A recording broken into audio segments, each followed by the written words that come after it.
y compartir la pantalla. ¿Pueden ver mi pantalla?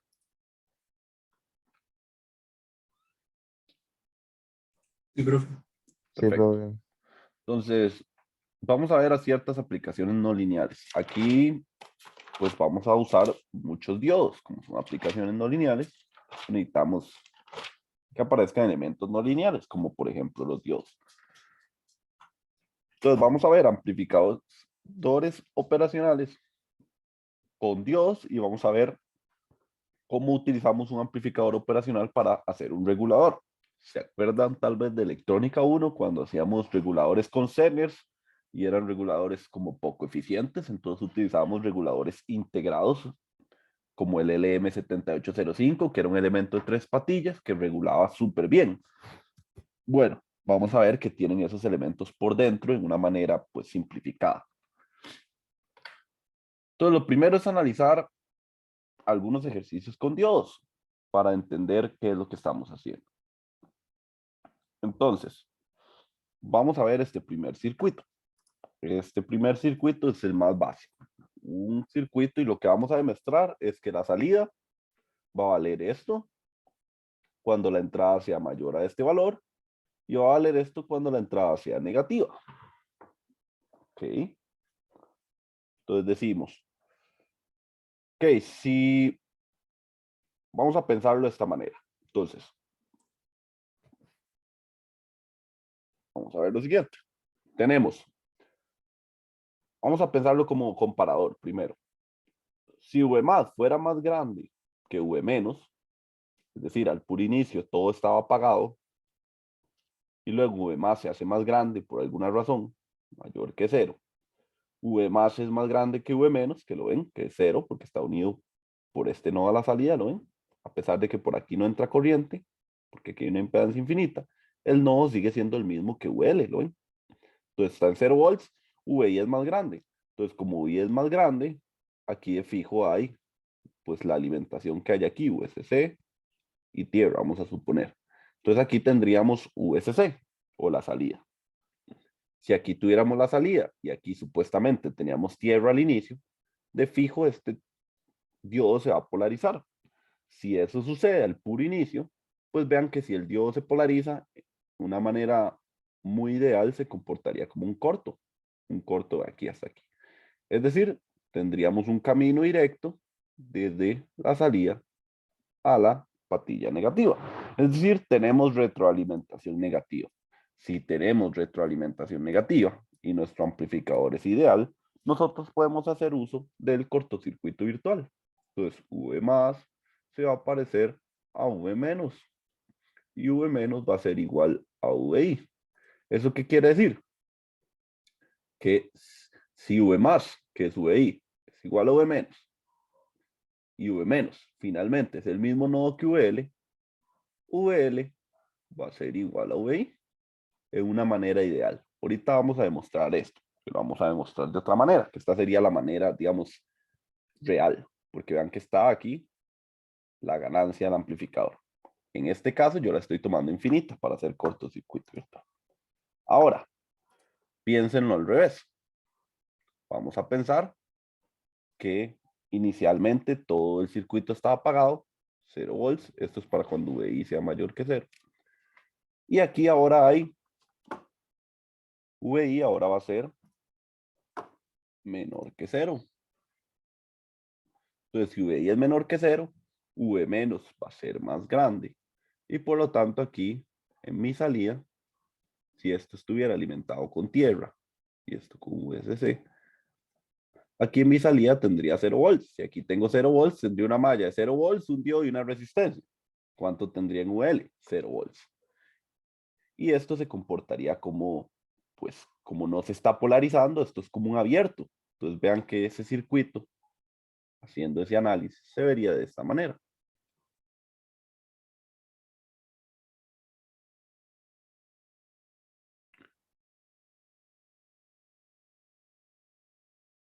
Y si por aquí no fluye corriente, porque hay una impedancia infinita, entonces por aquí tampoco fluye corriente y VL se vuelve cero. Entonces si VI es menor que cero, no hay cortocircuito virtual, porque vean, hay un abierto aquí, entonces no puedo suponer cortocircuito virtual. Y como no hay corriente aquí entrando a esta patilla, VL tiene que ser igual a 0 volts.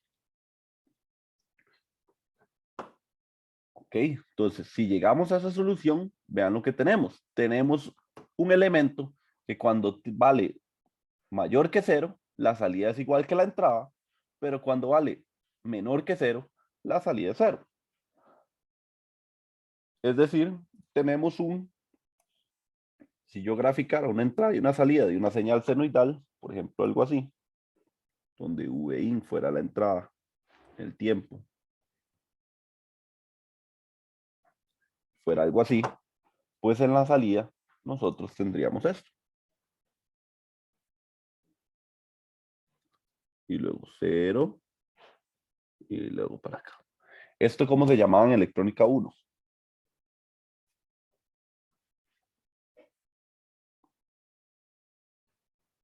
Rectificador de...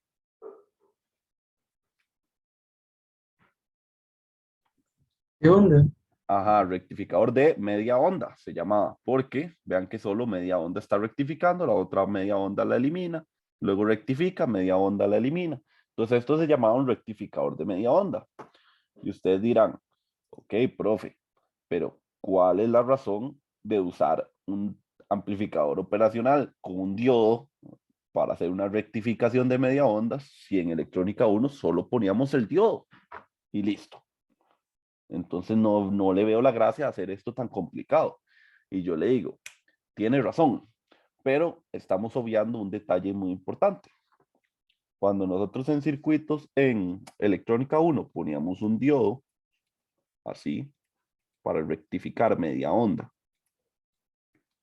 esta fuente tenía que ser mayor a 0,7 volts, porque si no, este diodo no se va a polarizar y por lo tanto aquí en la salida nunca íbamos a tener la onda rectificada. Y una vez que rectificábamos la onda, pues la onda que salía en VO era la onda de la entrada menos ese 0,7 que se quedaba atrapado en el diodo. Es decir, que si tuviéramos una onda de 5 seno de omega t, prácticamente que aquí teníamos 4,3 de V máximo. Igual, con el mismo comportamiento de seno rectificado, pongámoslo así, seno rectificado. Pero ya no teníamos el valor máximo, recuerdan, por el 0,7, que o sea, teníamos como algo como así.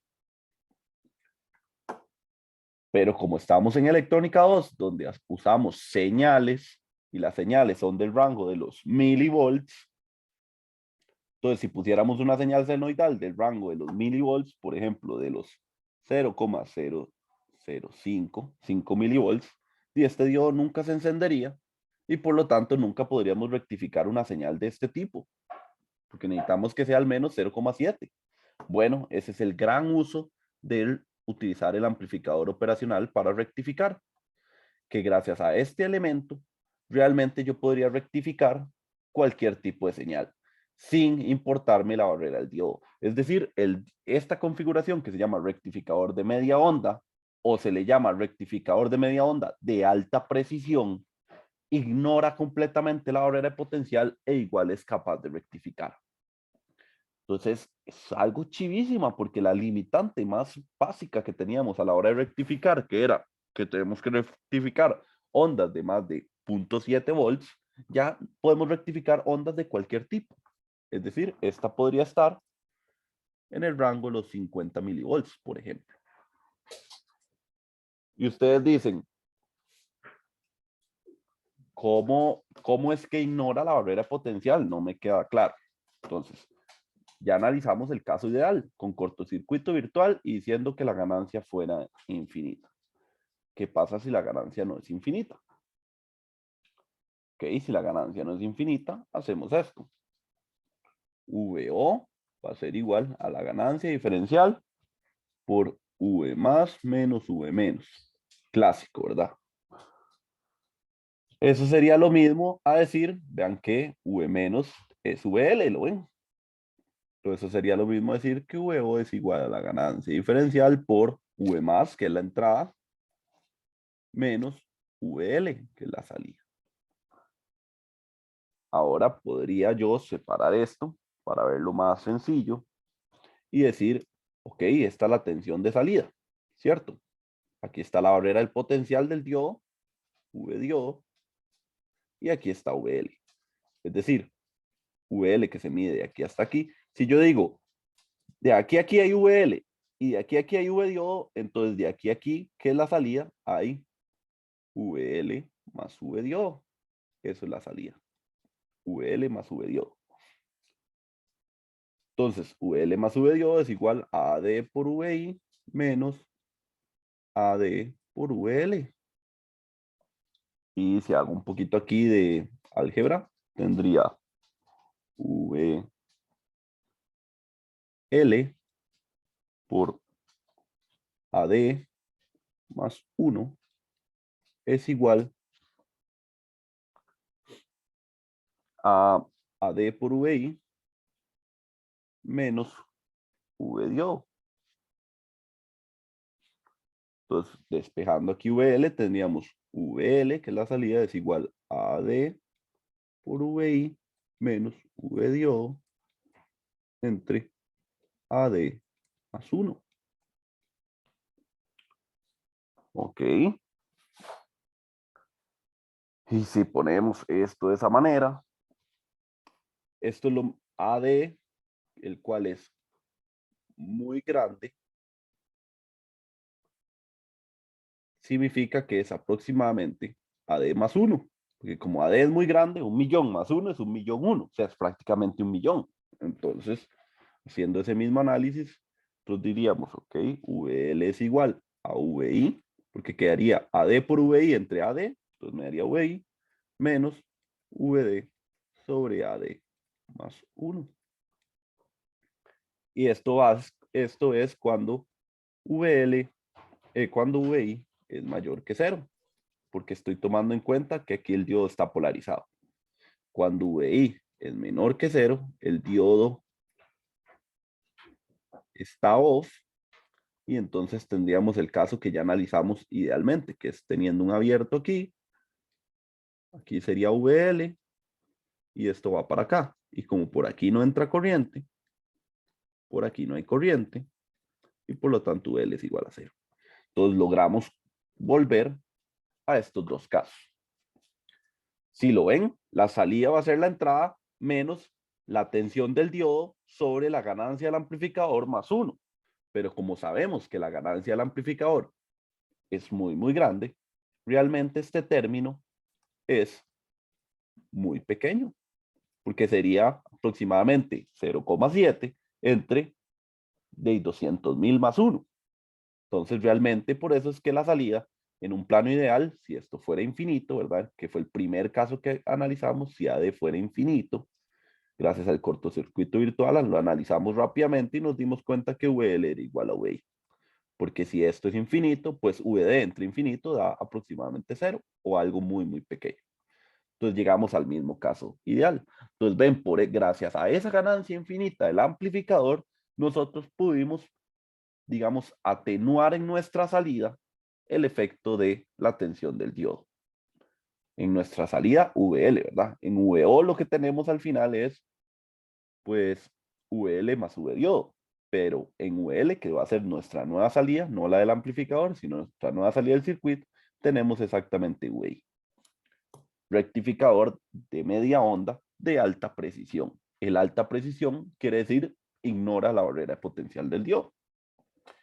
Esto es chivísimo. O sea, ya podemos rectificar señales muy, muy pequeñas. Cool. ¿Todo claro con este amigo?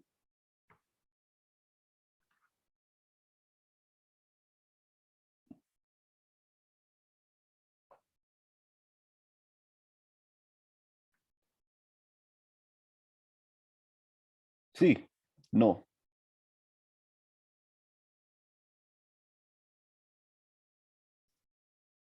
Ok. Voy a continuar entonces, si no hay dudas. De mi parte, todo bien, profe. Ok, buenísimo. Entonces vamos a ver ahora este. Este se llama rectificador de onda completa de alta precisión. ¿Qué es lo que hace? Rectificar la onda de manera completa. Es decir, si nosotros tenemos una onda senoidal así, de V in en el tiempo, mi salida V out debería ser así. Eso sería un rectificador de onda completa. ¿Qué lo hace que sea de alta precisión? Que de igual manera va a obviar la barrera de potencial del diodo. Entonces vamos a analizarlo. Este es más complejo. Entonces, si me queda ahí un poco tembeleque en algún tema, me dan un toquecito de chance, porque este tiene su maña. Entonces, siempre que lo explico, siempre se me hace un enredo. Entonces, voy a intentar esta vez hacerlo con más tranquilidad. Entonces, vamos a ver cuánto vale a este valor de aquí. Le vamos a llamar VL. Aquí le vamos a llamar VL a esta tensión de aquí, igual que hace un rato. Y vean que el VO del amplificador es este de aquí. Entonces, vamos a hacer lo siguiente. Para entenderlo, vamos a analizar primero solo esta parte, solo esto de aquí. Sin este cable que va para acá y sin este que va para acá y sin esto de aquí. O sea, primero solo esta etapa. Entonces vamos a analizar primero solo esta etapa. Aquí por separado. Para que sea más fácil. Entonces aquí tenemos VL, ¿lo ven? Y aquí tenemos nuestro VO. Entonces vamos a analizarlo por casos. Vamos a analizar el caso en que VI sea mayor que 0. En el caso que VI sea mayor que 0, aquí es positivo. Y en teoría, la corriente debería fluir hacia allá. Okay, la corriente viene aquí. Ok. Y vamos a suponer que aquí está la Tierra, primero. Como que ahí es donde quiere ir la corriente. Ok. Entonces, aquí está positivo y aquí está mi salida. Vean que V más es tierra. Entonces, si V I es positivo y V más es tierra, aproximadamente aquí tendríamos un valor negativo y aquí VSC. Entonces, aquí VO, como V menos sería más grande, porque aquí tenemos una tensión positiva y aquí tenemos tierra, aquí habrían 0 volts. Es decir, este diodo se polariza. Si este diodo se polariza, porque aquí tenemos una tensión mayor y aquí tenemos una tensión menor de tierra, entonces esto va a ser así. Y si la corriente se va a ir aquí, y aquí está la Tierra. Pregunta para ustedes. Así una pregunta a ver si entienden un poquito de electricidad. Si la corriente viene por aquí la corriente, y hay un diodo que idealmente se comporta como un corto y llega a Tierra, y hay una resistencia, y hay VL, si la corriente viene por aquí, ¿qué camino decide coger la corriente? ¿Por el corto a Tierra, que es sencillísimo, o por un camino lleno de impedancia? El corto de tierra, profe. Exacto, por el corto en tierra. Si toda la corriente viene aquí y se va por aquí no se va corriente. Significa que por esta resistencia no se va corriente. Si por aquí no hay corriente y aquí hay un guindo, o sea, no se puede ir la corriente por ahí, significa que entonces VL es igual a 0. No hay manera de irse por ahí la corriente. Ya por aquí se fue hacia este guindo que hay aquí es lo mismo que decir aquí hay una impedancia infinita. Entonces ustedes dicen, ok, tiene sentido, la corriente, como todo en el universo, es bien vagabunda, y entonces siempre elige el camino que requiera menos esfuerzo. Entonces es más fácil irse por el corto a tierra que irse por RA y por la impedancia infinita. Ok, listo. Entonces ya sabemos que si VI es 0, es mayor a 0, perdón, si VI es mayor a 0, VL es 0.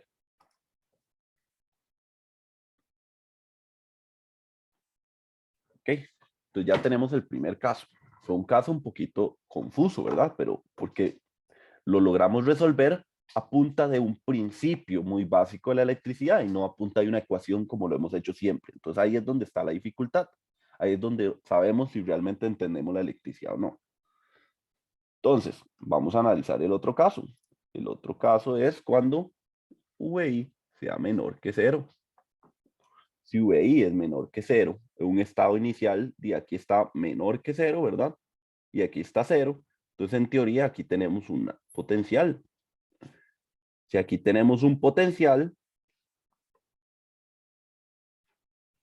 vean lo que va a pasar ahora.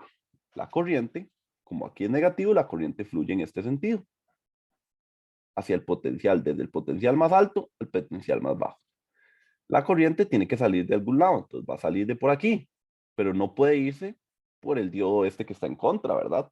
Tiene que irse por aquí. Y cuando se va por aquí, ¿qué decide hacer? De ni modo, subir por la resistencia e irse hacia allá. Eso es lo que haría la corriente. Entonces, veamos lo siguiente. Entonces, cuando VI es negativo, la corriente que fluye por ahí sería esta, hacia acá.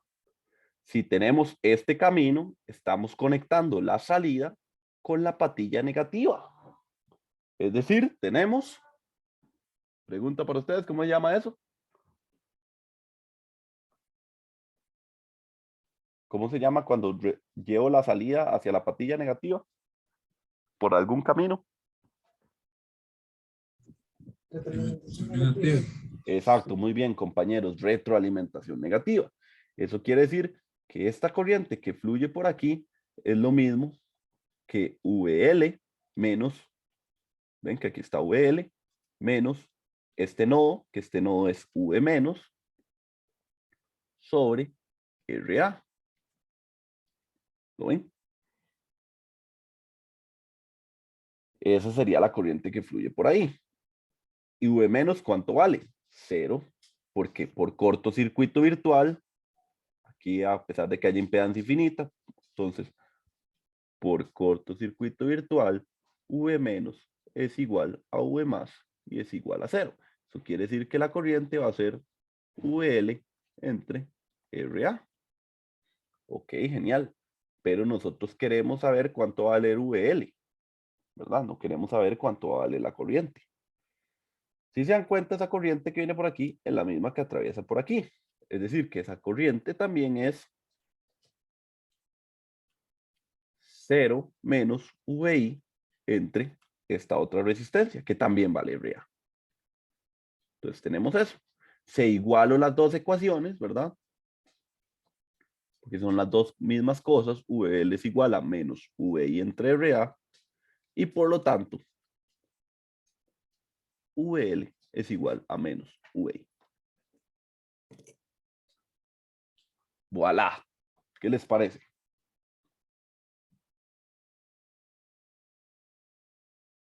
¿Queda todo claro con los dos casos?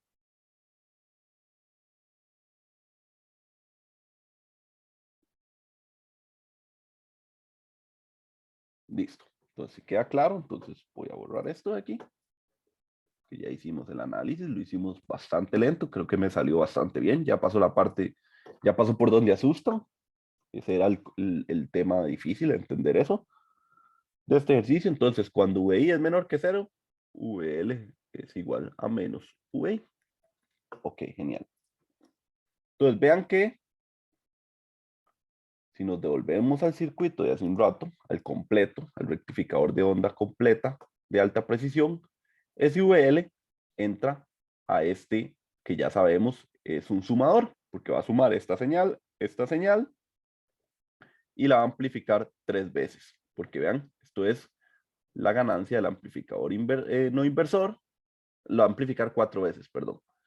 La ganancia del amplificador no inversor y estos están entrando por el mismo nodo, o sea, son un sumador, igual que como lo vimos la vez pasada. Entonces vamos a analizarlo. Entonces teníamos ya estos casos. Entonces vamos a analizar ahora este bloque por separado. Como yo les dije la clase anterior al final, el secreto para pasar el capítulo 3 y el capítulo 4 del curso es poder separar los circuitos en etapas que yo conozca. Esta etapa no lo conocen, pero ahora sí. Y esta etapa ya sí la conocen. Entonces la pudimos separar en 2 etapas. Ok, entonces aquí tenemos VL, aquí tenemos VI y aquí tenemos VO. Entonces, vean que tenemos retroalimentación negativa, entonces vamos a hacer uso de cortocircuito virtual. Entonces vamos a encontrar primero cuánto vale V más.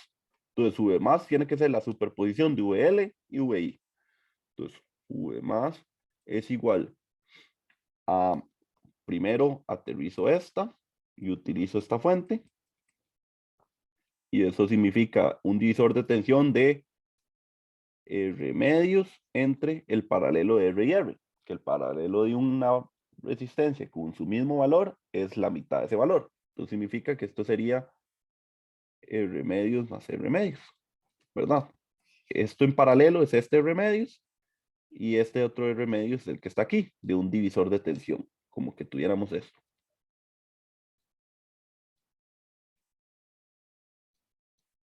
Esto es lo que tenemos, ¿verdad? Por si alguno no lo ve. R medios, R y R. Entonces la tensión que hay en este punto es el divisor de tensión de R medios y estas dos R. Esta tensión es el V más. Por si alguno no lo ve aquí en el circuito, esto es así. Entonces eso es simplemente un divisor de tensión. Entonces ese es el divisor de tensión. Por VL. Más, y ahora hago la superposición hacia el otro lado. Entonces más bien aquí pongo la fuente y aquí pongo tierra. Si lo hago así, vean que tengo ahora más bien el paralelo de R medios y R y esta otra resistencia. Es decir, el circuito que ahora tengo es este. Aquí está R y aquí está R medios y R. Entonces esta es la tensión V más. Entonces esta es la tensión que yo quiero encontrar. Sería la tensión del paralelo de estas dos cosas. Entonces esto sería el paralelo de R y R medios. Voy a hacer un cálculo rápido. Vamos a ver, sería... A ver cuánto nos va a dar ese valor. Sería 1 sobre R medios más 1 sobre R a la menos 1. Esto es igual a 2R más 1 sobre R a la menos 1. Esto es igual a R tercios. ¿Ok? Entonces tenemos R tercios sobre R más R tercios por VI. Ya tenemos cuánto vale V más. Ahora sí, que ya tenemos cuánto vale V más. Solo falta saber cuánto vale V menos. Entonces, si lo hago en otro color, este valor de aquí, V menos, sería nada más un divisor de tensión de VO. Entonces, V menos sería igual a R sobre R más 3R VO. Es decir, un cuarto VO. Y esto también vamos a intentar cancelar todas esas R's para que sea más fácil. Esto de aquí lo podemos reescribir como R medios entre R medios más R medios es pues un medio, ¿verdad? Entonces sería VL medios más R tercios sobre R más R tercios son R tercios sobre 4R tercios son extremos por extremos, medios por medios, es 3R sobre 12R es igual a un cuarto también. Entonces aquí tenemos VI cuartos. ¿Todos me siguen hasta ahí?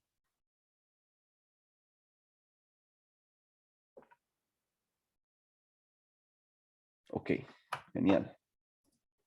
Entonces, si eso es así, y ahora lo único que nos falta es nuestra arma secreta. Por cortocircuito virtual, V menos se parece a V más, y por lo tanto, un cuarto VO es igual a VL medios más VI cuartos. Es decir, VO va a ser igual a 2VL más VI. Eso vale VO. ¿Verdad? Lo único que hice fue despejar VO. Ahora que VO sabemos que vale eso, vamos a analizarlo para cada uno de nuestros casos. Por ejemplo, si VI es mayor a 0, esto implica que VL es igual a 0. Y si VL es igual a 0, VL esto de aquí vale 0. Entonces, VO es igual a VI. ¿Ok? Y ahora, si VI es menor que 0, esto implica que VL se iguala a menos VI. Y si hacemos VO es igual a 2 por menos VI, es menos 2VI, más VI es menos VI. Entonces quiere decir que VO va a ser igual a menos VI. ¿Verdad? Porque VL vale VI, 2 veces VI, menos 2 veces VI, más un VI, me da menos VI.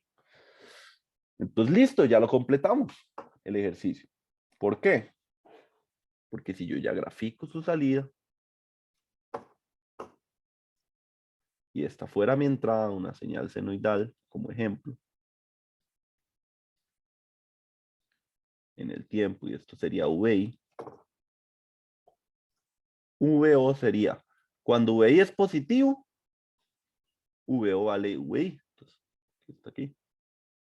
Y cuando VI es negativo, VO vale menos VI. Aquí está VI negativo, entonces VO vale menos VI. Y luego vuelve a valer igual, y luego vuelve a valer menos, y así sucesivamente. Es decir, tenemos un rectificador de onda completa de alta precisión. Es decir, es de alta precisión, vean que la barrera del diodo nunca entró en efecto, nunca lo tomamos en cuenta. No fue necesario. Fácil. ¿Qué les parece el rectificador de onda completa?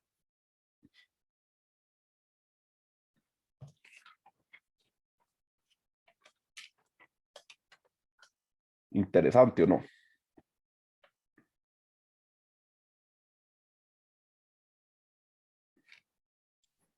Sí, profe, bastante.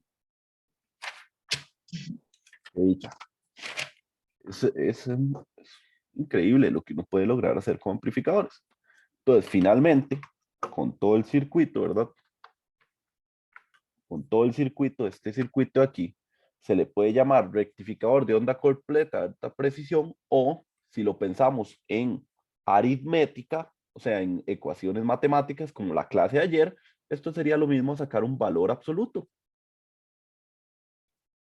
Porque si yo tuviera aquí en la entrada menos 2 volts, aquí en la salida voy a tener 2 volts.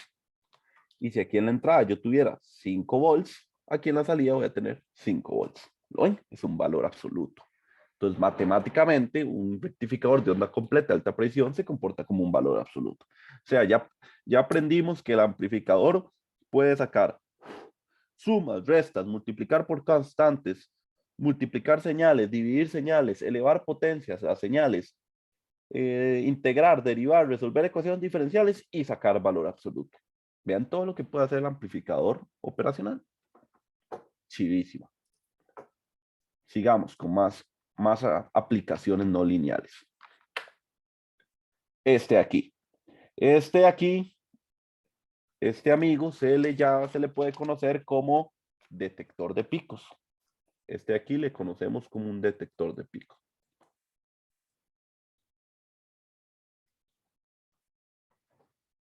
Ok. ¿Y qué hace un detector de picos? Bueno, me muestra solo los picos de una señal de entrada que superen un valor de referencia. Es decir, este valor de referencia. Entonces, si por alguna razón entra una señal en VI por alrededor de 1 volt y la referencia es 2 volts, él no se va a dar cuenta, pero si de repente en VI sucede un pico y se supera esos 2 volts, mi VL tiene que darse cuenta. Esa es la idea de un detector de picos. Se utiliza demasiado un detector de picos. Entonces vamos a suponer lo siguiente. Vamos a suponer que VI es igual a 10 seno de omega t. Y vamos a suponer que VREF es igual a 2 volts. Entonces, vean que en el caso en que VI sea menor a 2 volts, V menos sería más grande que V más. Aquí tendríamos 0 volts. Es decir, este diodo estaría polarizado inversamente, porque aquí tenemos 2 volts.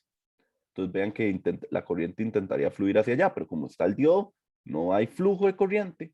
Si no hay flujo de corriente y aquí la corriente es igual a 0, significa que la diferencia de tensión que hay en VR vale 0.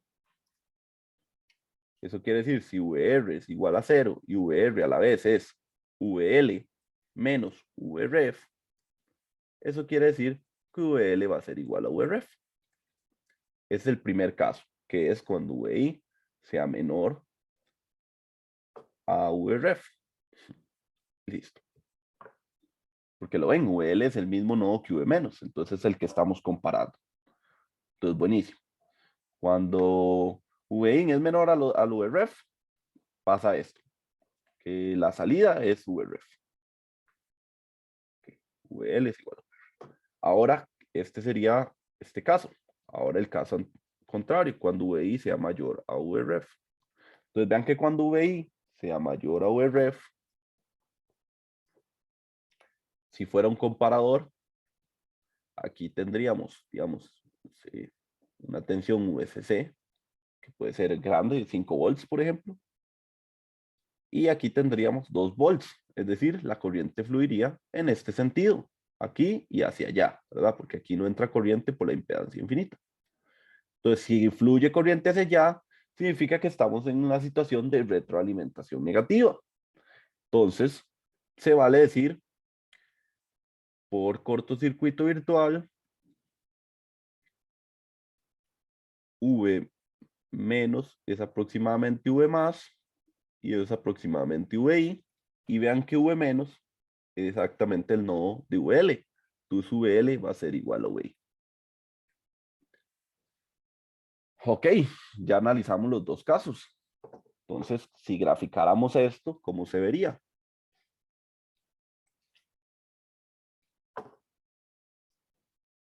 Aquí tenemos mi señal en el tiempo. En negro tengo VI, que vale así, 10 en omega t. VREF vale 2 volts, más o menos por ahí. Y ahora dibujemos Vout. Entonces Vout dice, cuando VI sea más pequeño que VREF, la salida vale VREF. Entonces significa que la salida está aquí. Luego, cuando VI sea mayor que VREF, la salida vale VI. Todo este tiempo, la entrada es más pequeña que VREF y aquí vuelve a ser más grande.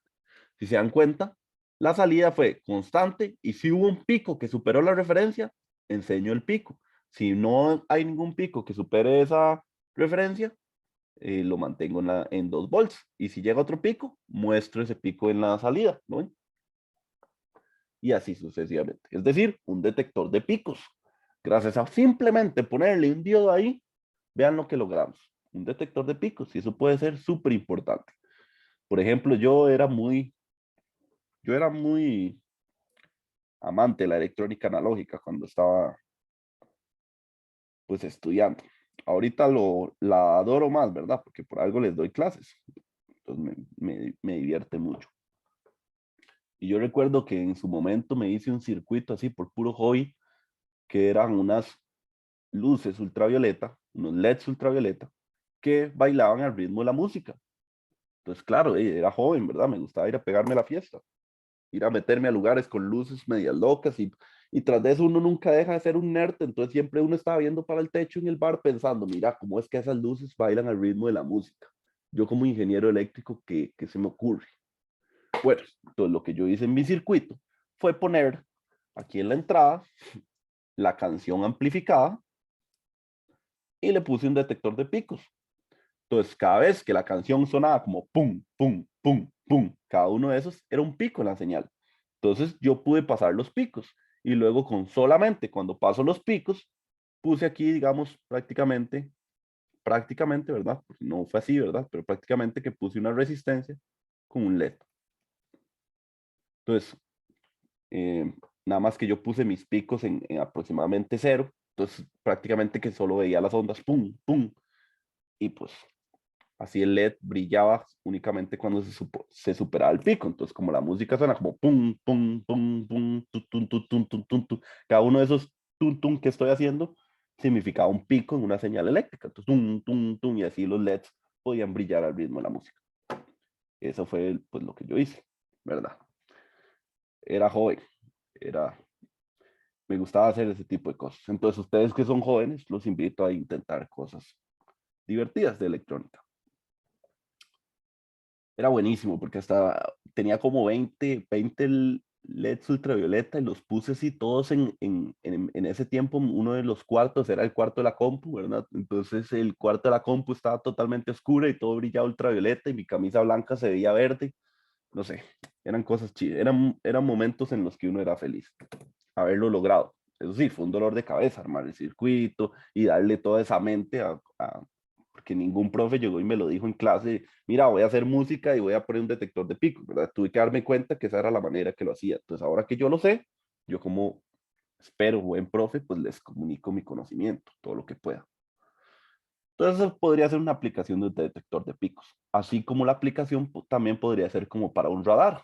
Cada vez que una onda de ultrasonido viaja y viene, si viene con mucha intensidad, significa que hay un elemento que está cerca. Entonces, si yo detecto esos picos, yo ya podría saber, según el tamaño de esos picos, qué tan cerca estaría un objetivo en mi radar.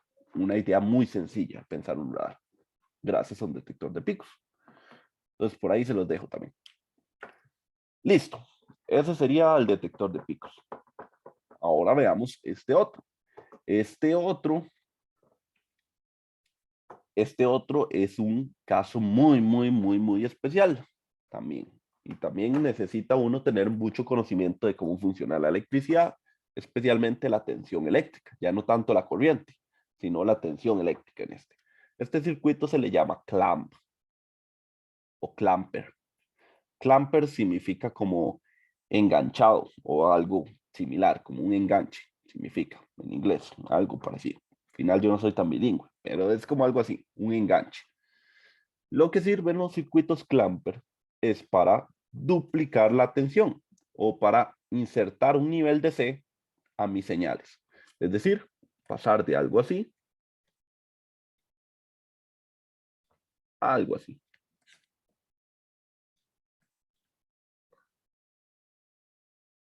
Si lo ven en la misma onda, digamos de 10 a menos 10, y esta sería de 20 a 0, pero vean que ahora ya no oscila alrededor de 0, sino que ahora oscila alrededor de 10 volts. O sea, eso significa los circuitos clamper. Enganchan la señal en otro nivel de C. Por eso les digo que significa como enganche.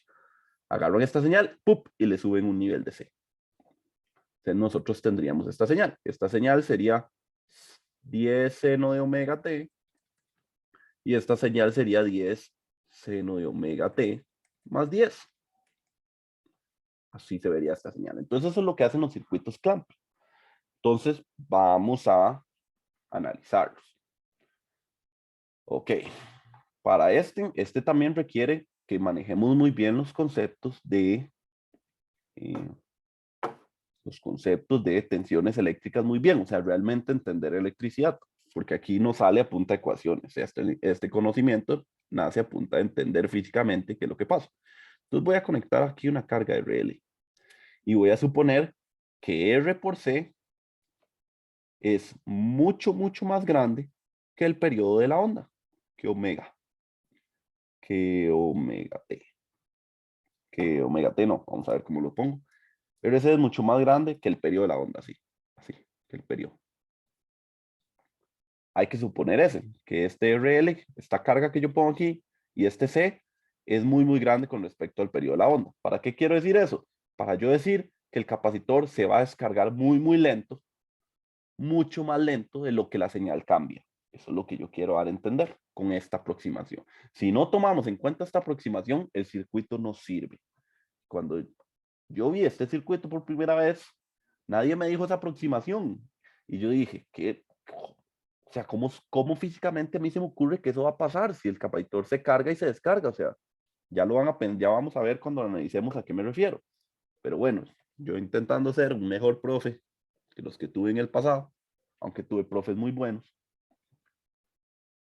Muchos de ellos fueron buenos, muchos no. Pues tengo que tomar en cuenta esa aproximación, o esta consideración, más bien, no es una aproximación, es una consideración. Que RL por C sea la constante de descarga del capacitor, sea muy, muy grande versus el periodo de la onda. Y ahora sí, por facilidad voy a explicar esto así. Entonces, voy a hacerlo así. Aquí tengo T, aquí tengo Vin. Entonces, Vin es así. Pero solamente por facilidad, para explicarlo más sencillo, voy a empezar la senoidal al revés. Solo para que sea más sencillo explicar. El comportamiento, si empiezo con la senoidal, primero positivo, es exactamente igual, pero le toma media onda, digamos, como entrar en el estado clamper. Entonces, por eso no lo voy a analizar, porque es como un tiempo perdido. Entonces, por eso voy a analizar primero el negativo y luego analizamos el positivo. Entonces, vean que si VI es negativo, aquí está negativo, está positivo. Por lo tanto, este VO, pensándolo como un comparador, aquí tendríamos un VO positivo. Y si aquí hay positivo y este nodo ahí hacia una tensión negativa, entonces de fijo va a fluir corriente en esta dirección. Si fluye corriente en esta dirección, tenemos más menos. ¿Ok? Y VL sería aquí, más a menos. Entonces, si la corriente fluye en esa dirección, el capacitor, vean que si fluye en esta dirección, el capacitor se carga con esta polaridad. Si fluye la corriente en esta dirección, significa que aquí hay cortocircuito virtual. Es decir, aquí hay una tierra virtual por esta tierra, ¿verdad? Aquí se hace un cortocircuito virtual. A pesar de que hay una impedancia infinita, ya sabemos que la retroalimentación negativa me permite decir eso. Entonces vean que la tensión del capacitor está de la manera en que de este punto a la tierra, o de la tierra a este punto, tenemos el VI. Pero de la tierra a este punto, vean que por ser el más, tenemos menos el capacitor. Y ambas tensiones son la misma. De aquí a este punto tenemos la tensión del capacitor y de aquí a este punto tenemos la tensión VI. Entonces están invertidas realmente. Ok, entonces si las tensiones están invertidas, entonces realmente podemos decir VC es igual a menos VI cuando VI es menor que 0. Ok, entonces tomando en cuenta eso, y lo graficamos aquí, significa que durante el tiempo, está más o menos aquí, la tensión se repite. Listo. Pero invertida. Este en rojo es el V capacitor. Aún no hemos hablado de cómo es VL. Ya ahorita vamos a ver cómo es VL. Primero quiero ver qué pasa con el capacitor. Vean que aquí llegamos al punto donde V y era lo más negativo posible, ¿verdad? Y el capacitor se cargó hacia ese mismo valor, pero positivamente. 10. Y aquí estaría menos 10. Ahora, cuando la señal empieza a bajar, esta se empieza a hacer cada vez más positivo, ¿verdad? Porque vean, se está acercando hacia el lado positivo. A pesar de que es negativo, se empieza a hacer cada vez más positivo. Y uno diría, ok, el capacitor, según lo que acaba de decir el profe, el capacitor debería seguir la señal. Pero para que el capacitor que está cargado de esta manera a 10 volts, ¿verdad? En este punto está a 10 volts, se empiece a descargar, es decir, empiece a bajar su tensión, la única forma es que le entregue corriente hacia allá, porque así nos enseñaron que se carga y se descarga un capacitor. Se carga por el más, pero se descarga por el más también. Entonces se carga por el más y se descarga por el más. Entonces, para que el capacitor logre seguir esta señal de aquí, el capacitor debería emitir corriente hacia allá. Pero vean qué curioso. La corriente viene, no puede entrar por aquí, y la corriente viene para allá supuestamente. Y si no tuviéramos carga, o si la carga es muy, muy grande, y él no se puede ir para aquí, o si no tuviéramos carga, o la carga es muy, muy grande, es lo mismo, y no tiene a dónde irse la corriente. O si tuviéramos aquí una carga muy, muy grande, bajo esto que hablamos. Un RL muy, muy, muy grande. Entonces, en el plano muy, muy ideal, el capacitor no tendría por dónde descargarse. Y uno diría, ¿se descarga por RL? Sí, se descarga por RL. Pero recuerden, este cambio es tan rápido que como el RC es muy, muy grande, el capacitor le tomaría siglos descargarse por aquí. Es decir, él pasaría este tiempo sin poder descargarse, porque esto es muy, muy grande. Entonces, si no tiene por dónde descargarse, ¿qué hace? ¿Se descarga él solo? No, simplemente no se puede descargar. Entonces, el capacitor, una vez que llega a los 10 volts, se mantiene en 10 volts. Porque no tiene por dónde descargarse, simplemente. Por eso les digo que para entender estos circuitos hay que entender muy bien la electricidad. Profe, disculpe, una consulta. Dígame. Igual ahí RL no se podría descargar por ahí porque o sea, estaría como en un corto RL en paralelo, ¿no? Porque tiene tierra en el borne de abajo y en el de arriba también por el cortocircuito. ¿O me equivoco? Esa sería también una manera de verlo. No podría haber un flujo de corriente porque aquí hay tierra y aquí hay tierras. Eso también me gusta esa idea. Es una manera de verlo también. Muy bien, compañero. Exacto. Por el cortocircuito virtual, aquí RL0 hasta este punto. Entonces vamos a dibujando la tensión RL. Hasta este punto, la tensión es ahí. Hasta ahí va el cero. Eso ya lo sabemos por el cortocircuito virtual. ¿Qué es lo que pasa? Que justo cuando el capacitor no puede descargarse, porque no se puede ir por aquí, y RL es muy, muy grande, entonces le cuesta descargarse por ahí, y si ya no hay corriente fluyendo aquí en esta línea, entonces ya no tenemos cortocircuito virtual. Entonces la pregunta es, si en ese momento se destruye el cortocircuito virtual porque dejamos de tener retroalimentación negativa, porque si no hay corriente fluyendo por aquí, quiere decir que este diodo no se está polarizando, quiere decir que realmente no hay una conexión entre la salida y la entrada negativa, significa que no hay cortocircuito virtual. Entonces esto dejó de ser tierra. Si esto dejó de ser tierra, ¿cuánto vale VL? Es la pregunta. Si de repente deja de ser tierra, ¿qué le pasa a VL? Y veamos. Debería valer VI, ¿no, profe? No, vamos a hacer la malla. Aquí tenemos VI, aquí tenemos VC del capacitor y aquí tenemos VL. Entonces, si hago la malla, vea que sería VI, salgo por el positivo, más VC, salgo por el positivo, menos VL, igual a 0. Es decir, VL tiene que ser VI más VC. Eso es lo que pasa cuando se rompe el cortocircuito virtual. Pasó de ser 0 a ser VI más VC. En este punto exacto, ¿cuánto vale VC? 10 volts. ¿Y cuánto vale VI? Menos 10 volts. En este punto exacto, ¿cuánto vale VI? Menos 9 volts. ¿Y cuánto vale VC? 1 volt. Entonces esto hizo así. En este punto, ¿cuánto vale VI? 0. ¿Y cuánto vale VC? 10 volts. En este punto, ¿cuánto vale VC? 10 volts. ¿Y cuánto vale VI? 10 volts. Entonces, VL vale 20 volts. Y finalmente, si termino de hacer esa gráfica, debería ser algo así.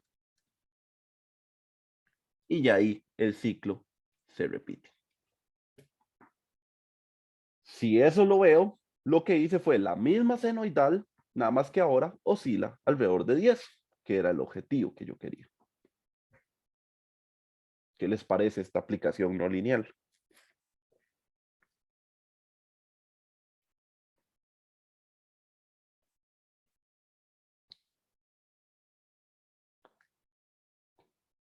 Chivísima, ¿no? Compleja, sí, es compleja. Hay que tener las bases eléctricas muy bien para entender que lo que yo estoy diciendo no es pura papaya.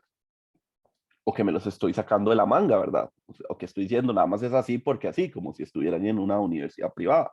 ¿Verdad que no? O sea, yo les digo por qué es, y ustedes tienen que entender el comportamiento de la tensión eléctrica y el comportamiento de la corriente. Entonces, buenísimo. Gracias por Pro- estar en la UCR. Profe, Listo, dígame. disculpe, una consulta. Cuando una vez que el capacitor se carga, no va a haber en ningún momento forma de que se descargue.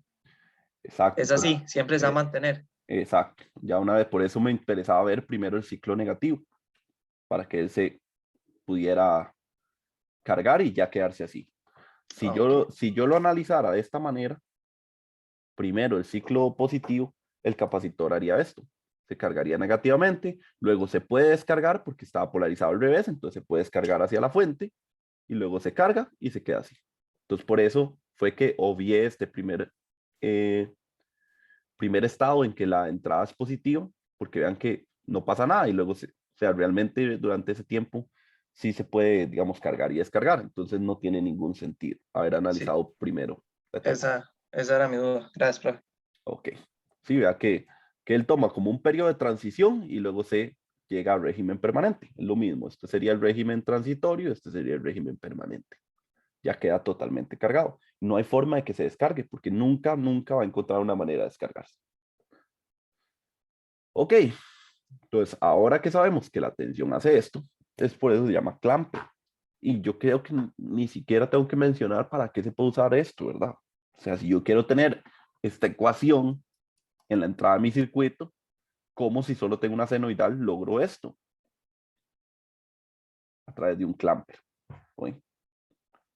No voy a poner una fuente de C en serie con una señal alterna. Eso sería, funcionaría, pero sería como súper arcaico porque limitaríamos la corriente de la fuente de C con la corriente que puede pasar por la fuente AC, que normalmente cuando ya estamos hablando en equipos de laboratorio, una fuente de C normal o sencilla puede llegar a unos 2 amperes, mientras que una fuente de una señal, la corriente puede llegar mucho a los 100 miliamperes. Entonces imagínense, si quisiera alimentar con eh, un amper, destruiría la fuente de generador de señales.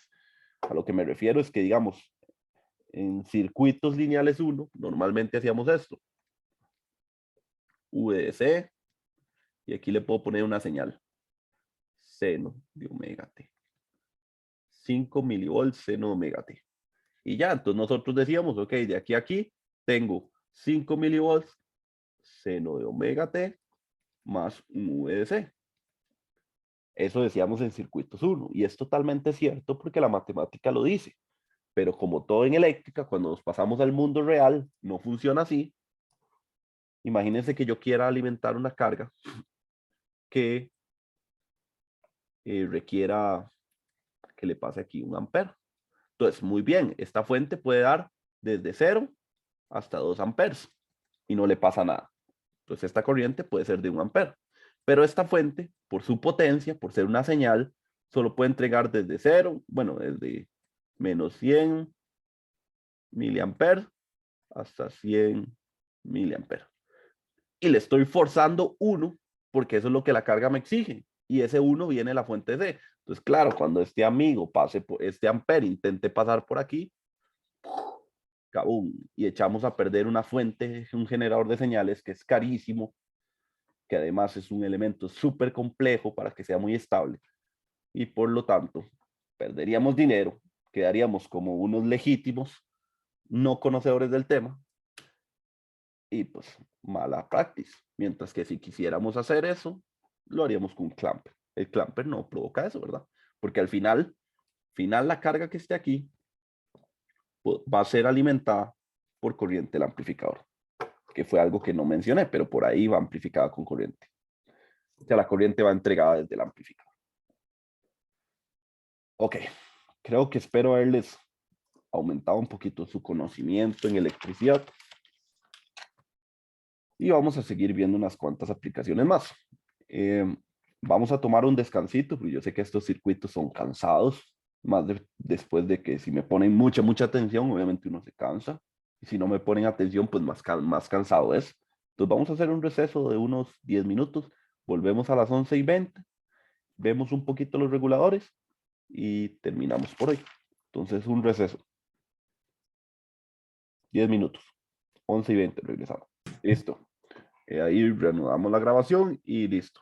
Entonces, la última aplicación no lineal que vamos a estudiar es la de reguladores. los famosos reguladores, que pues ya en algún momento los hemos escuchado, si ya han llevado pues los laboratorios de electrónica 1 habrán trabajado con ellos.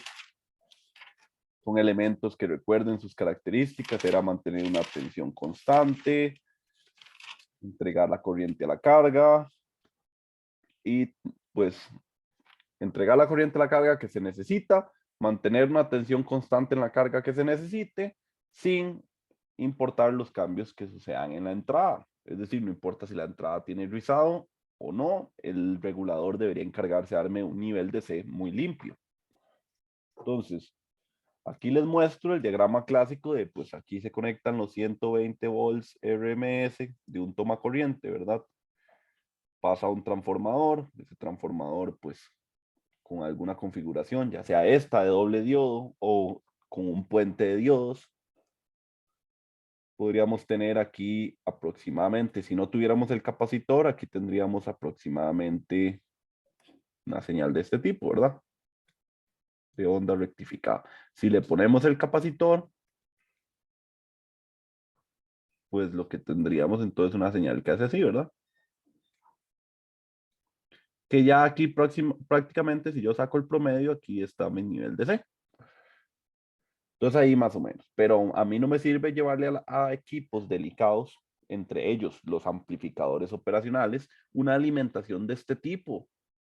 ¿Por qué? Porque ellos necesitan una alimentación muy limpia en sus terminales para ellos poder trabajar correctamente. De hecho, un dato que te suele dar el fabricante es cuánto debería de tener de rizado de esa fuente para que el amplificador funcione correctamente. Entonces, el trabajo de los reguladores es poder entregar esa tensión muy, muy limpia, es decir, casi que una constante. O sea, lo que yo quiero no es tener esa poco de curvas extrañas ahí, sino yo quiero tener así, una recta, o sea, algo muy constante. Entonces, esa es la función de los reguladores. Entonces, ya sabemos que aquí tendríamos un V-ripple, aquí tendríamos una tensión con un rizado, con el capacitor.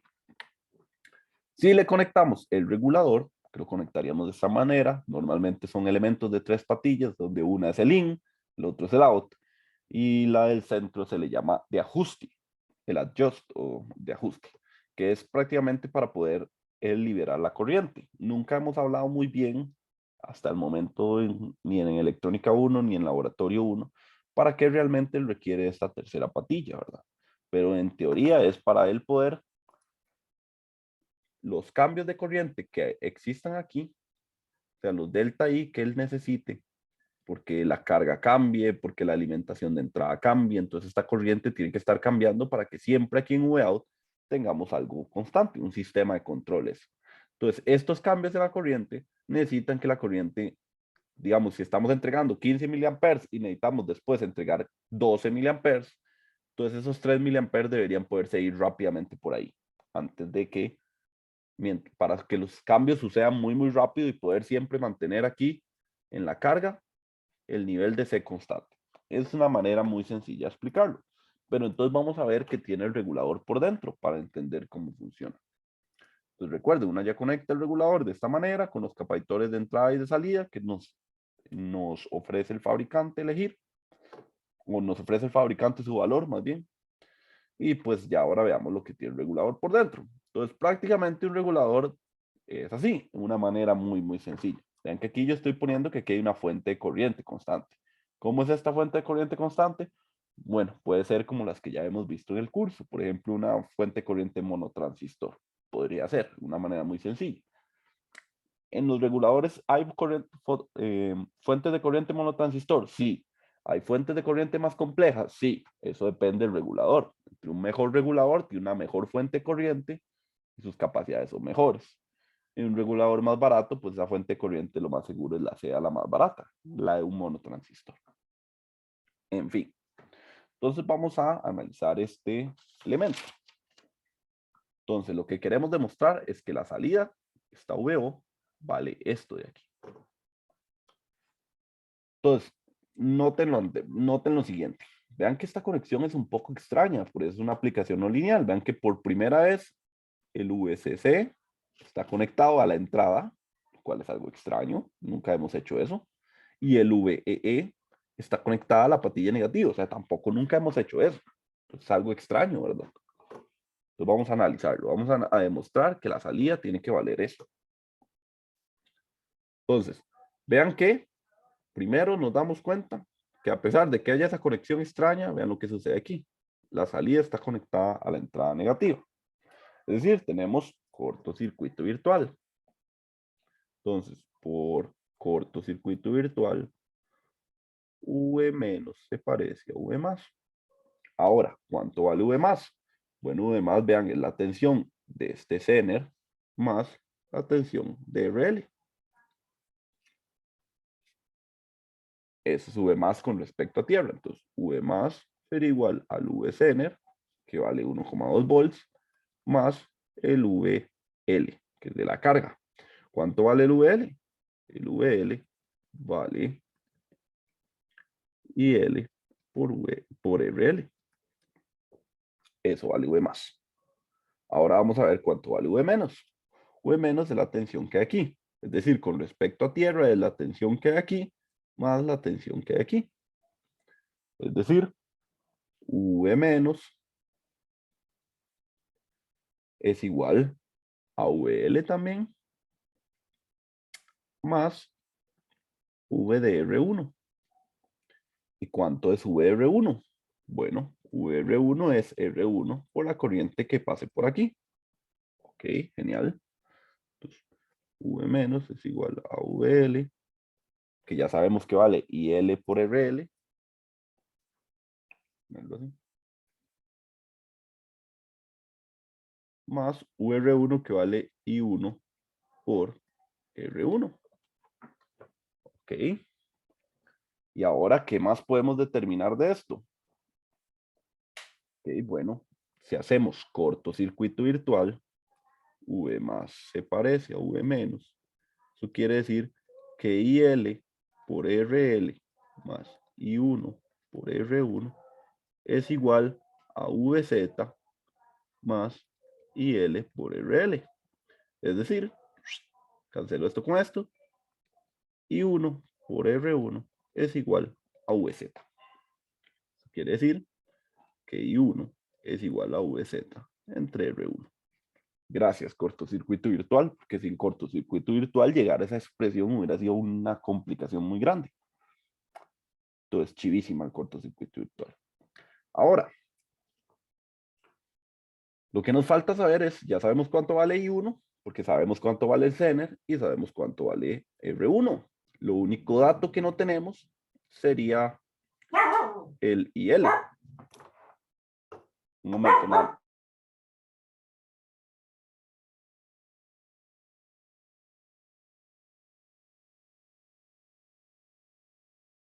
Perdón, estaba sacando a mi perrita del cuarto. Se llama Jessie y es una escandalosa. Entonces, se fue. Listo. Entonces, solo nos falta saber cuánto vale IL. Pero ven qué loco.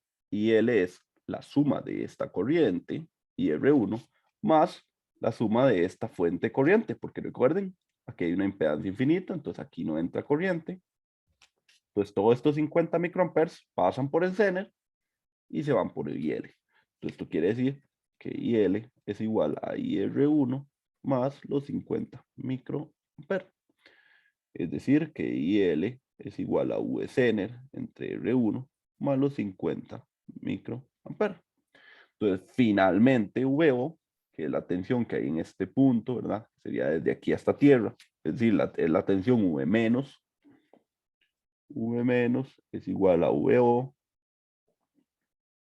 Y eso es igual a VL más I1 por R1. VL sería lo mismo a RL por IL más I1, que ya sabemos que vale VZ por R1 entre R1.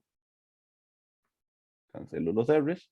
Y finalmente IL sería esto de aquí. Entonces sería RL por VZ entre R1 más 50 microamperes más VZ. Y esto sería, y esto de aquí ya es prácticamente Solo necesito sacar factor común de VZ y dejar los RL por los 50 microamperes y tendría exactamente esta relación.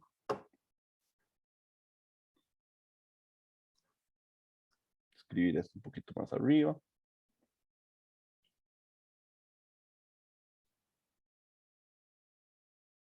Y de R1, aquí, listo. Y esto de aquí sería lo mismo decir que VO es igual a VCNR por 1 más RL entre R1 más 50 microamperes por RL. O sea, logramos demostrar lo que queríamos. Pregunta para ustedes. ¿Esta salida depende de la entrada?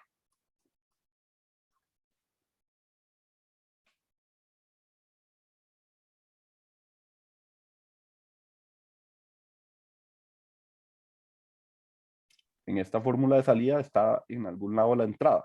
Profe, según esa expresión, no. Ok, exacto.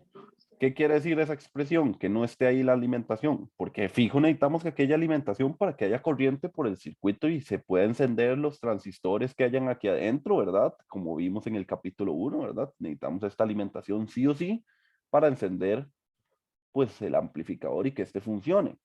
Pero si ustedes ven en la expresión de salida, nunca dependimos de la entrada.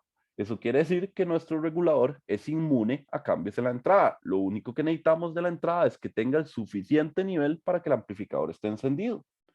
Fuera de eso, la salida no depende de esa entrada. Es decir, tenemos un regulador que entrega una señal que es DC, porque vean que si elijo R1, elijo RL y todo lo demás es constante, pues la salida va a ser constante y no depende de los cambios en la entrada.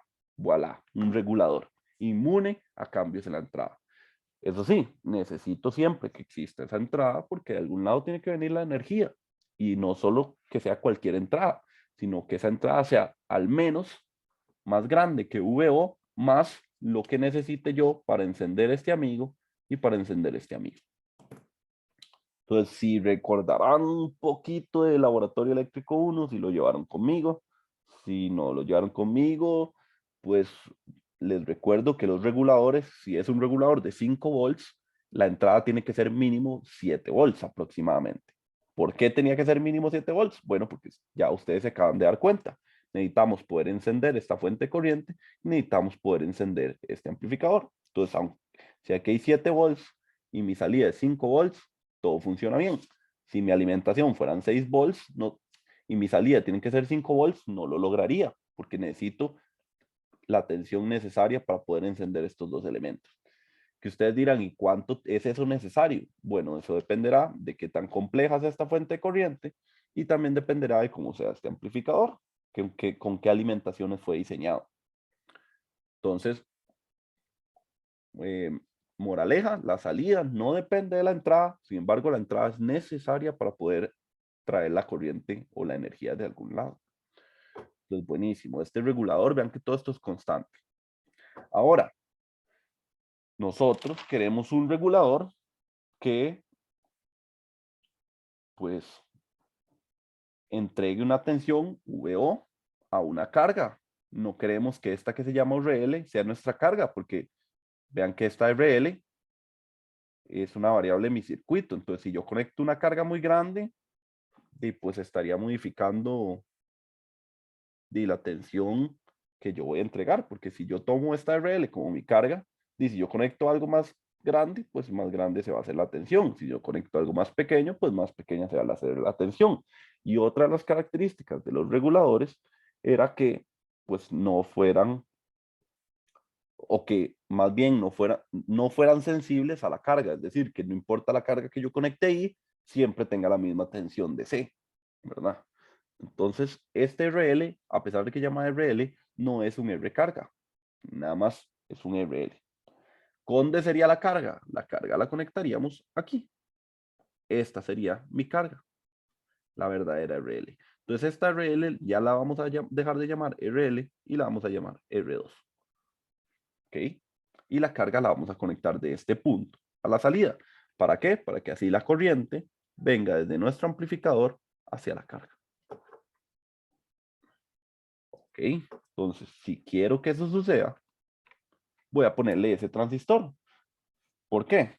Porque en este caso, como les dije, la corriente viene desde adentro del amplificador hacia la carga que yo conecte aquí. Pero yo tal vez, si este amplificador trabaja con tensiones tan pequeñas, lo más seguro es que su push and pull que tiene aquí, ¿verdad? ¿Se acuerdan? Push and pull, con el que entrega la corriente a la salida, y puede ser que no aguante corrientes muy grandes. Porque, imagínense, trabajaba con corrientes sumamente pequeñas para él poder funcionar como amplificador. Y ahora debería entregar una corriente muy grande a una carga. Es decir, a un elemento que va a consumir mucha corriente. Entonces, tal vez lo mejor no sea que esa corriente venga por dentro del amplificador. Entonces, si yo no quiero que esa corriente venga por dentro del amplificador, pongo un transistor de potencia ahí. ¿Por qué? Porque ahora si yo conecto la carga aquí, ya esa corriente no va a venir de aquí hacia la carga, sino que esta corriente va a entrar a la base, la cual las corrientes de base, recuerden, son muy pequeñas, y la corriente colector, que viene desde la alimentación, desde la entrada no regulada, es decir, desde el transformador y el puente de diodos, ese sí tiene buena capacidad para entregar corriente. Entonces, que esa sea la corriente que pase por ahí. Y este transistor, que nada más sea un transistor de potencia, es decir, que pueda aguantar esta corriente. Si logramos hacer eso, entonces el circuito funciona exactamente igual. VO sigue siendo la misma configuración de hace un rato. Y toda la corriente la entrega este transistor. O sea, todo se comporta exactamente igual. VO sigue siendo el VCNR por 1 más R2 entre R1 más 50 microamperes por R2. Ese sigue siendo la señal de salida. Nada más que ahora, gracias a que le puse ese transistor ahí, yo ya no tengo que preocuparme por el elemento que entrega la energía, porque él es el que la va a entregar y él está capacitado para manejar mucha corriente. Entonces, también los reguladores, para poder entregar la corriente que necesitan, que requiera la carga, necesitan este transistor de potencia. Este transistor de potencia es de 1 ampere, de 2 amperes, de 3 amperes. Bueno, eso dependerá del regulador que te esté vendiendo el fabricante. Si es un regulador muy caro y muy bueno, lo más seguro es que este puede entregar corrientes muy altas y por lo tanto esta fuente de corriente seguro sea muy compleja. Pero si es un regulador baratón, sencillo, pues lo más seguro es que el transistor de potencia ande por aquí y la fuente de corriente sea más sencilla. Entonces, lo cual lo hace que consuma menos energía, pero puede entregar menos energía. Si pudiera consumir más energía, de fijos, porque es capaz de entregar más energía. Entonces ahí es donde empezamos a ver los desempeños de diferentes reguladores. ¿Por qué un regulador es diferente a otro? ¿Por qué uno puede entregar más corriente que otro? ¿Por qué uno puede funcionar a una alimentación más grande que otros? Todas esas características las acabamos de escribir, que son características de los reguladores. Ahora, ok, falta un caso muy importante. ¿Qué pasa si uno viene de travieso y hace un corto aquí? Y pues que si aquí hay un corto, toda la corriente que pueda va a fluir por ese transistor y se va a ir al corto. Y le va a exigir toda la corriente que pueda, la corriente máxima que pueda. Puede ser que esa corriente máxima sea mayor a la corriente máxima del transistor. ¿Y qué pasaría una vez más? ¡Guajarán! Explota el transistor. Entonces, los reguladores no pueden ser tan simples como este modelo, necesitan tener algo para protegerse. Entonces, igual que lo vimos en los amplificadores por dentro, los reguladores tienen este sistema con una resistencia de seguridad y un par Darlington. ¿Para qué? Igual que cuando vimos el amplificador por dentro. Si aquí de casualidad yo hago un corto y aquí empieza a correr la corriente máxima, esta tensión se hace muy grande, aproximadamente 0,7 volts. Por lo tanto, se polariza este transistor y la corriente que antes venía y entraba aquí en este Darlington y luego se entregaba al amplificador, al transistor de potencia, va a decidir irse por aquí. Si este se cierra y por lo tanto se cierra este. Es decir, protegí mi regulador. Pues sería muy triste destruir el transistor de potencia que estamos poniendo ahí.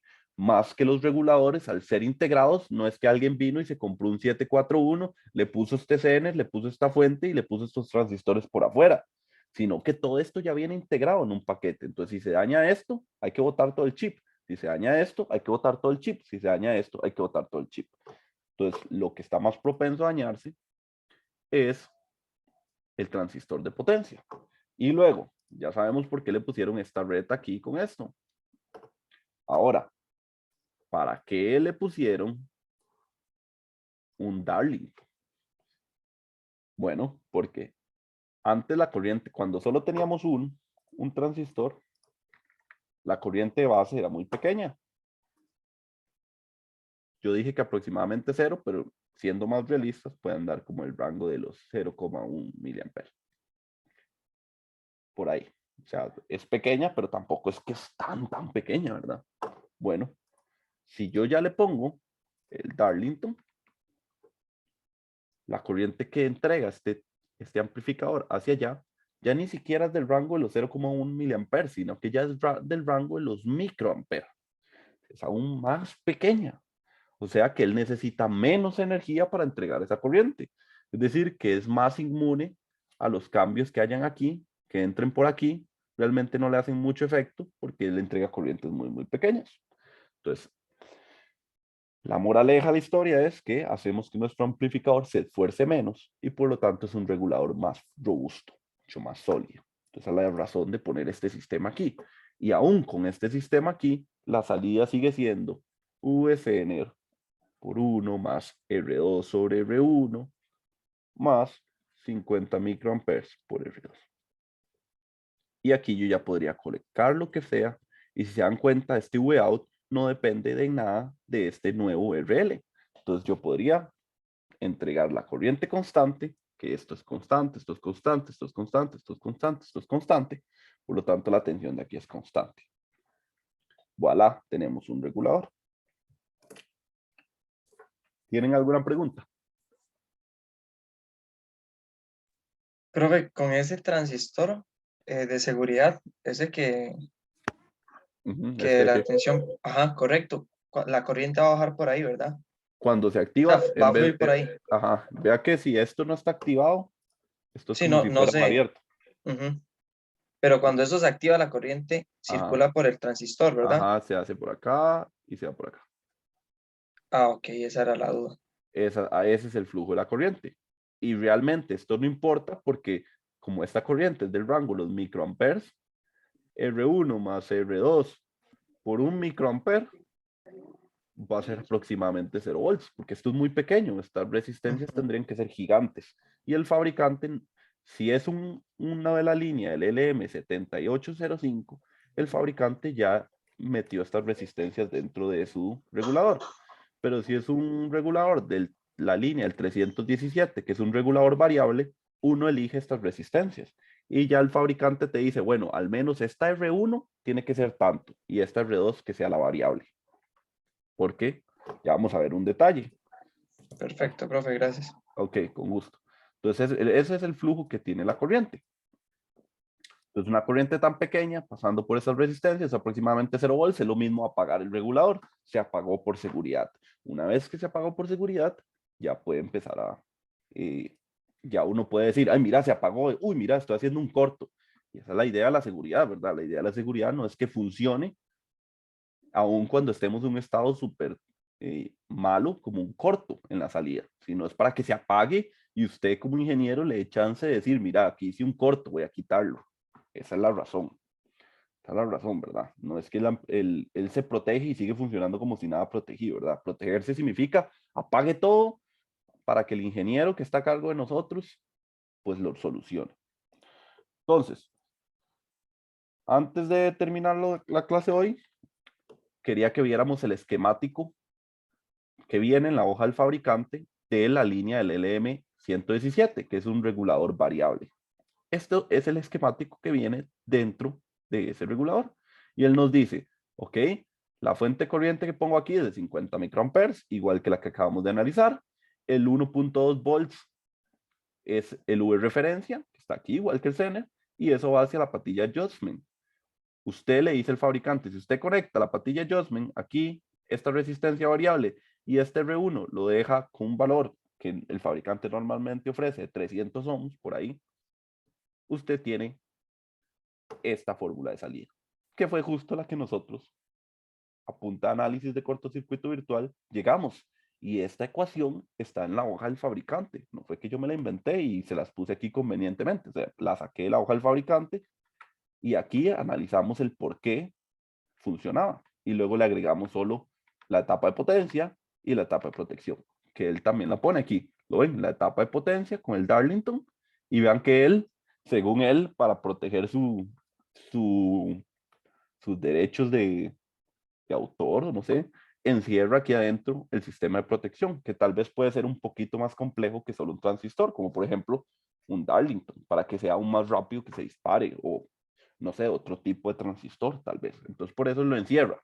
No sé lo que hay ahí, ¿verdad? Pero les muestro a ustedes que más o menos lo que hay es eso, porque es la seguridad de él, ¿verdad? No quieren que el de Texas Instruments le copie al de Laboratorios Bell, algo así. A pesar de que ya han pasado, eso fue hace muchos años, y recuerden que toda, por aquello que no lo sabían, cualquier patente que usted tenga dura 20 años y después es de libre uso para la humanidad. O sea, yo puedo inventar un circuito, patentizarlo, solo yo lo puedo producir durante 20 años y luego esos 20 años ya cualquiera lo puede producir. Ya nadie me puede demandar por derechos de autor. Entonces, obviamente estos circuitos son viejos, entonces algo querían que se robaran, que no se robaran. Y luego vean que por aquí entra una corriente que igual tiene que salir por aquí, que esa corriente no la habíamos tomado en cuenta, pero es una corriente que tanto entra como sale, entonces realmente no me es importante. Y aquí él me dice, ok, la corriente máxima que puede fluir por aquí es 2.2 mil amperes, porque ya el fabricante calculó que 2.2 amperes por 0,2 ohms son un quinto de 2.2, son aproximadamente como 0.6 volts, más o menos, que es lo suficiente como para encender este transistor. Más o menos, a cálculo, no me acuerdo. Si alguien tiene la calculadora ahí a mano y hace esta multiplicación, a ver cuánto le da. Que no sé qué dice la calculadora.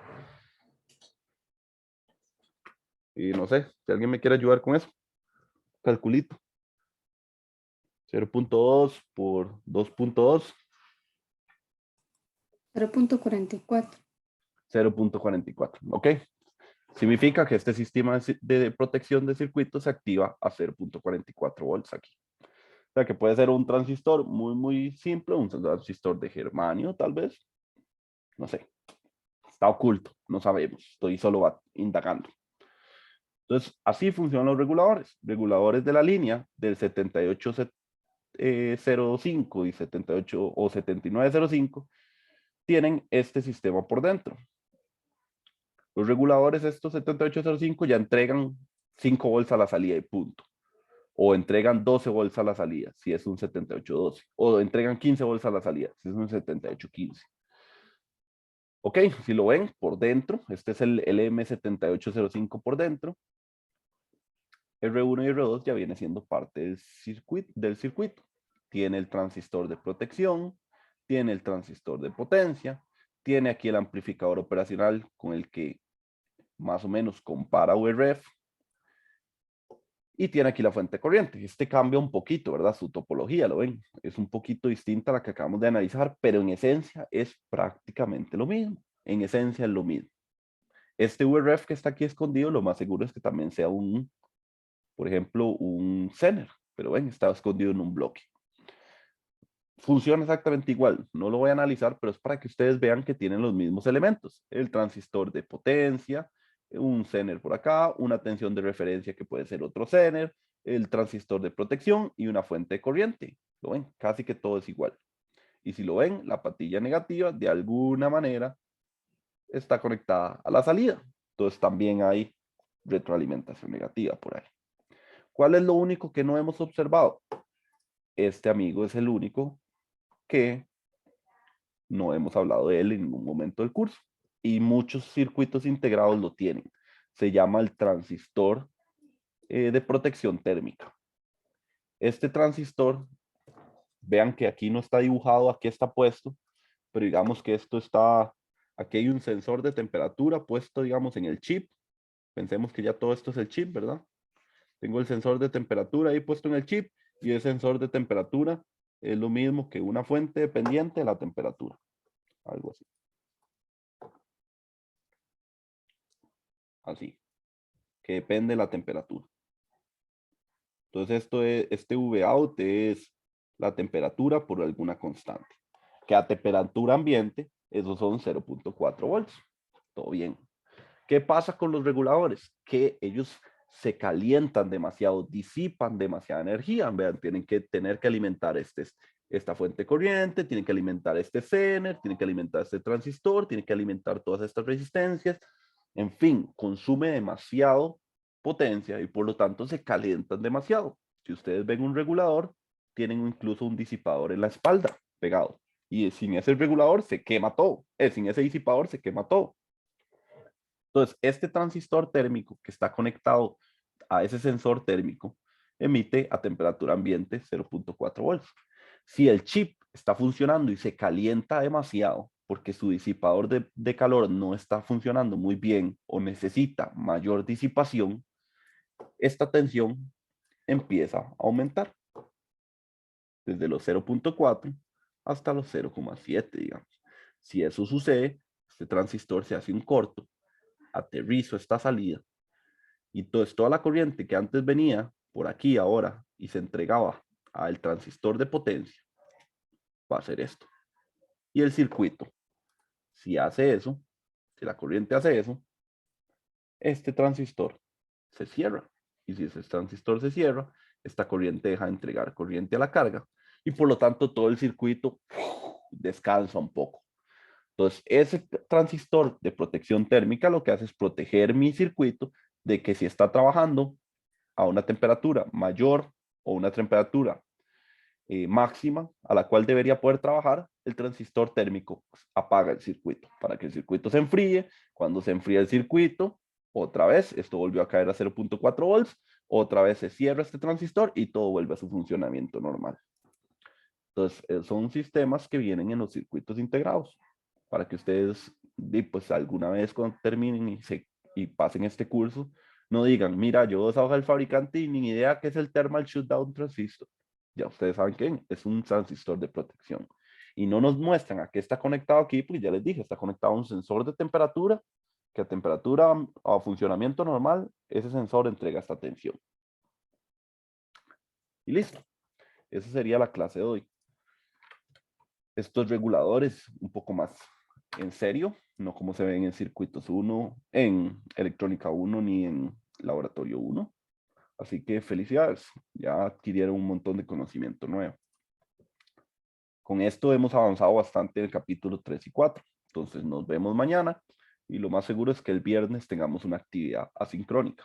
Entonces, muchas gracias por escucharme, me disculpo por cualquier cosa que los haya molestado y nos vemos mañana. Muchas gracias.